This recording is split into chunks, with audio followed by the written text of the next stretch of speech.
میں سفر میں تھا کہ مجھے سفر کے دوران احتلام ہو گیا۔ اب پانی بھی نہیں تھا، جگہ بھی نہیں تھی۔ آگے آئے ایک مسجد تھی، میں نے کہا شاید وہاں غسل خانہ مل جائے، وہاں بھی نہیں تھا۔ تو اسی لیے میں نے بس وضو کیا اور مسجد کے اندر چلا گیا، اسی حال میں نماز ادا کی۔ استغفار کرو، توبہ کرو۔ کسی حال میں بھی ناپاک ہونے کے بعد، احتلام کے بعد تم نماز نہیں پڑھ سکتے تھے۔ نماز بھی لوٹاؤ اور استغفار بھی کرو۔ اعوذ باللہ من الشیطان الرجیم۔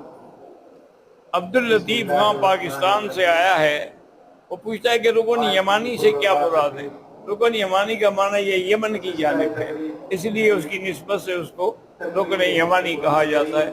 اور ویسے رکن یمانی ایک ایسا مقام ہے کہ اگر وہاں اللہ پہنچائے تو جو دعا مانگو گے